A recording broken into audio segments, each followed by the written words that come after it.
if the foot's out of balance medial to lateral, it will actually affect the next muscle up from the hamstrings, which is biceps femoris. Now you'll actually find on a group of horses that this muscle has two origins, and most of the horses, especially if they're on flat ground, this muscle up here, which is the first origin of the biceps femoris, will actually become hollow, and you can run your fingers down and the horse's muscles will show you that there's a big wasting away of the muscle.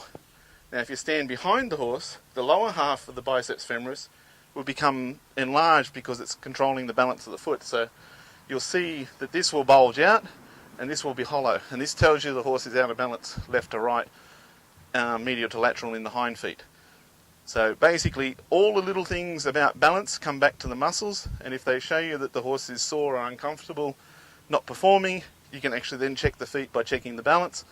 Then it's up to you to make that balance change.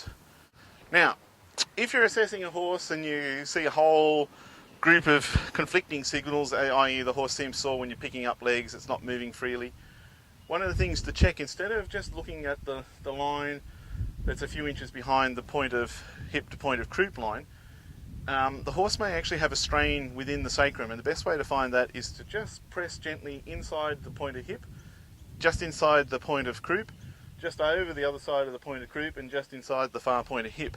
Now if the horse has what's known as a sacroiliac strain, SI strain, those 4 points will be uncomfortable for the horse. Now this is usually due to a slip in the paddock, nothing to do with feet problems. The horse's feet problems do not translate into hip strain. It's something that they've taken a slip and fall. The end result will be that they don't use their hindquarters as good as they should, so you can actually see that the hind feet will have a more powdery appearance in the sole because they're not using their feet as much as their front feet. The front feet will be polished, the back feet will be actually powdery and not functioning exactly how they should.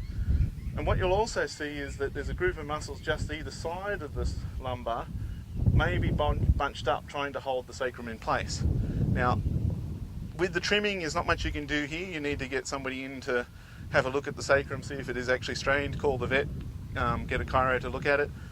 Another way to assess whether the horse does actually have a sacral strain is to walk them down a steep embankment, and they won't be able to transfer their weight into their hips correctly. So they'll take little tiny short steps with their hindquarters and reasonable length steps with their front end, and that tells you that what you're trying to trim for is not actually a trimming problem, it's actually within the horse's musculoskeletal system, and it's actually a strain.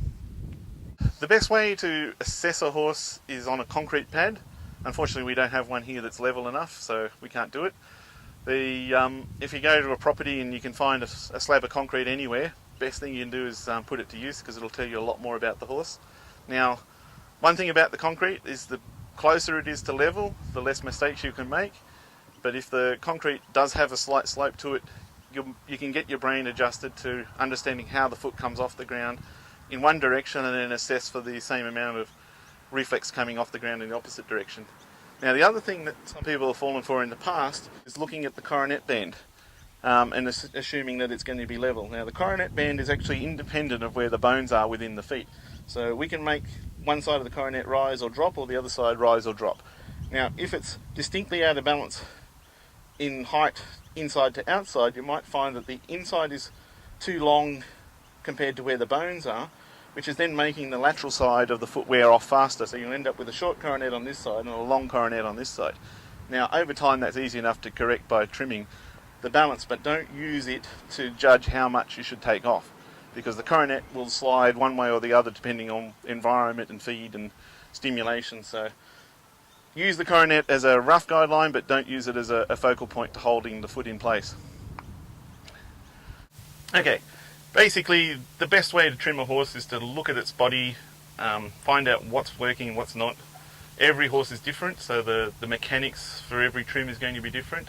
There's sort of no one model that you can apply to a foot which will work for every horse. So try something. If it doesn't work, the horse's body will tell you. From that point on, once you see something's going good, keep going. If something's going bad, change what you're doing. Find somebody who knows what the other alternatives are. Change the trim, change the trimmer, whatever the horse needs. But the horse's body is a good way to judge whether the horse is actually coping with the trim. And it may be whether it's a barefoot trimmer or a farrier. A lot of farriers do a very good job. Some trimmers don't do as good a job as they should. It's all about getting the right trim for each particular horse. And you may find that on some properties that there might be 10 horses and one trimmer can do 8 and another trimmer has to do the other 2 just to get the mechanics right. But the whole idea is that as the horse gets better, the body will show it, the muscles will get softer and more relaxed, the horse's movement will improve, and end up with a healthy, happy horse.